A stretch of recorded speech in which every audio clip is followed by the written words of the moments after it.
We're going to talk to you about the development of our digital library at the LSE. We're going to talk about mobilising it, personalising it and getting it outside our walls. There'll be a quick gallop through architecture, development, diaries, student news, journalism, photography, and then from maps to apps. In this date here in 1896, it wasn't necessary that everybody actually wanted a job in a library.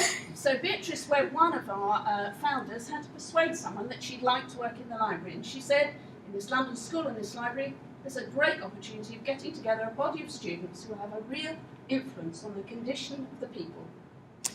Okay, so this slide shows the foundations of our digital library, and this is our information architecture. It's very sort of technical, especially for those of us who aren't technical, and it's really what makes everything else work, so that's why we're showing you. Our technical people are very proud of it, so they wouldn't forgive me if I didn't include that slide. This next piece really demonstrates how we were able to mobilise the talents and enthusiasm of our own staff to begin to develop the more interesting front end. So we got together with a team of staff and friends of the library and worked with the technical team to begin to develop the web page which people would access. So we worked through from sort of flip charts and post-it notes, working up into wireframes and developing the technical functionality and the look and feel of the website. Until eventually we ended up with our home page, which is actually on our website here, which welcomes people to the digital library, has all the search and browsing functionality, online exhibitions, and we've tried to make it as visually appealing as possible with lots of images, which we're adding to obviously as we do more digitisation and more exhibition materials. So when we came to launch the digital library, again we decided to mobilise the considerable talents of one of our founders, Beatrice Webb, and launch it with a digitised version of her diaries.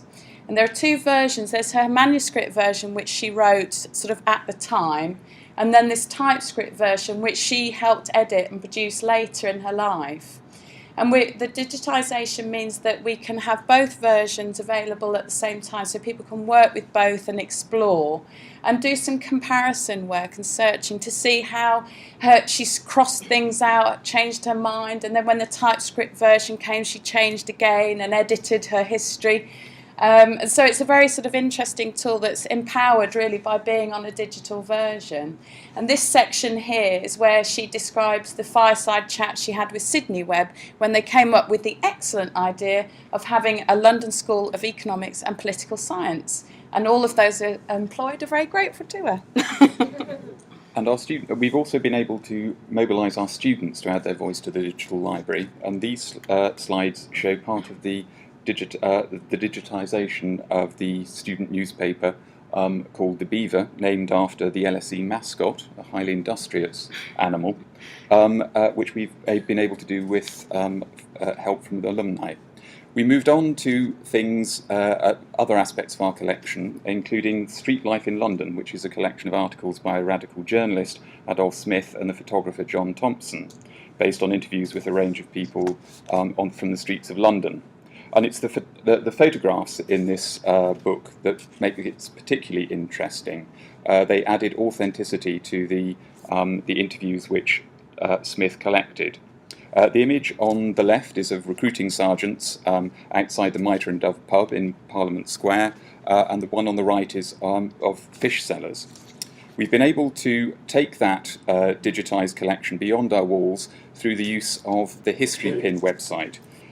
This takes digitised images and allows users to pin them up to Google Maps, and where Street View is available to overlay the historical photograph and compare it with the contemporary location.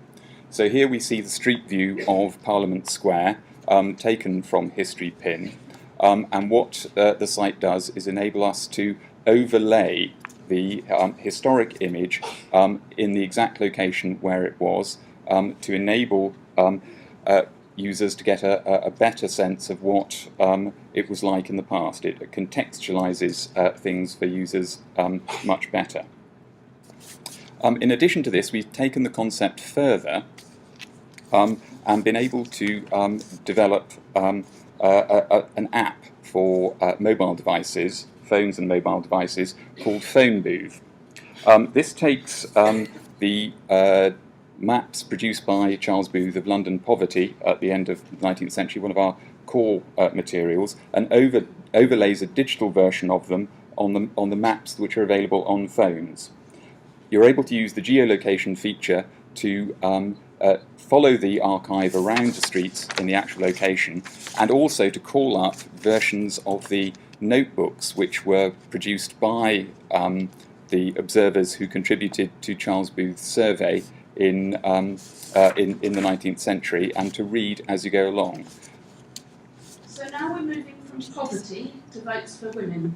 Some of you will know that we've been successful in our bid to take over the Women's Library collection, and here you see a bunch of suffragettes who've been in prison who are walking along a part of the street which is now part of the LSE campus.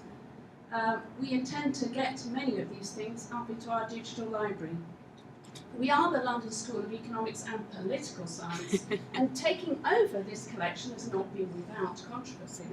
We've been following it carefully on Twitter, and here's some of the Twitter feed actually for commenting on whether we are saviours or perhaps robbers.